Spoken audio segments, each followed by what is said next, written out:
Parameter है जिसको हम UV 8000 ST spectrophotometer China made है, ठीक है, बड़ा अच्छा काम करता है। तो सबसे पहले आप आधा घंटे पहले जो है स्पेक्ट्रोफोटोमीटर को ऑन करके रखते हैं ताकि इसके सारे पैरामीटर जो हैं वो ग्रीन हो। जब तक ये सारे ग्रीन नहीं होंगे, ये तकरीबन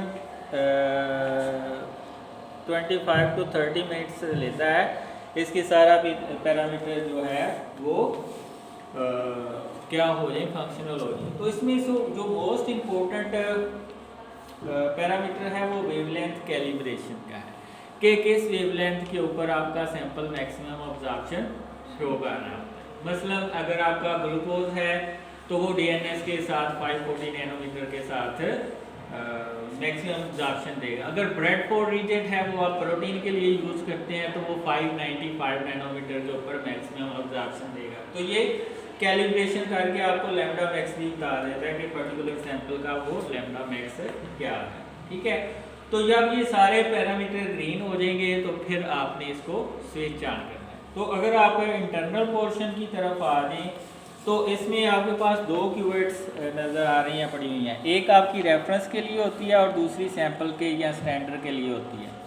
रेफरेंस वाली में वो आप रीजन डाल देते हैं, रेफरेंस वाली में आप वो रीजन आप डाल देते हैं जो कि आपने उस एनालिसिस में यूज़ किया है। मसलन अगर प्रोटीन के लिए है तो बायोरोट रीजेंट या ब्रेडफोर्ड रीजेंट है, ठीक है। और अगर ग्लूकोज है उसके लिए DNS रीजेंट यूज़ करते हैं तो वो रेड पिगमेंट बनाता है और 540 नैनोमीटर के ऊपर मैक्सिमम ऑब्जर्प्शन देता है।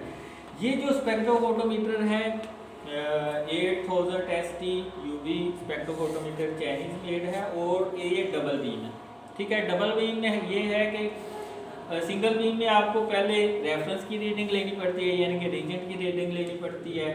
दूसरे नंबर पे आपको सैंपल की रीडिंग लेनी पड़ती है। तीसरे नंबर पे आपको दूसरे नंबर पे स्टैंडर्ड की रीडिंग और तीसरे नंबर के ऊपर आपको सैंपल की रीडिंग लेनी पड़ती है। इसमें क्या होता है कि आप रीजेंट को इधर प्लेस कर देते हैं तो वो कंपेयर करके सैंपल और स्टैंडर्ड से रीडिंग यानी कि माइनस करके आपको देता जाता है, ठीक है। आपको बार बार रीडिंग की ज़रूरत नहीं पड़ती।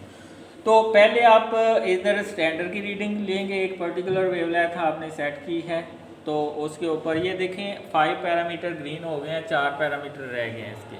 तो ये तकरीबन 15 मिनट के अंदर वो भी आपके पैरामीटर जो है वो ग्रीन हो जाएंगे। फिर हम वेवलेंथ कैलिब्रेशन के ऊपर वेवलेंथ सेट करके रीडिंग लेते जाएंगे, ठीक है। तो आपने पहले स्टैंडर्ड की रीडिंग लेनी है, वो नोट डाउन कर लेनी है। लेट्स सपोज के वो 0.1 आई है। फिर आप सैंपल की रीडिंग लेते हैं, वो भी लेट्स सपोज के 0.1 आई है। और स्टैंडर्ड की कंसंट्रेशन आपके पास 100 मिलीग्राम पर डेसीलीटर है, ठीक है। तो आप क्या करेंगे, 0.1 डिवाइडेड बाय 0.1 मल्टीप्लाई बाय 100। इसका फार्मूला है कि absorption of sample divided by absorption of standard multiply by concentration of standard, जो कि आपने स्टैंडर्ड के अंदर यूज़ की है। तो आपके पास गिवन सैंपल की कंसंट्रेशन आ जाए।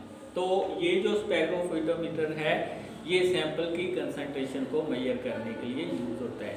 सो पहले जो आपके पास टेक्निक्स होती थी उसमें महीनों लग जाते थे रिजल्ट आने के लिए, लेकिन स्पेक्ट्रोफोटोमीटर से आपको मिनटों के अंदर आपके पास रिजल्ट आते हैं, ठीक है।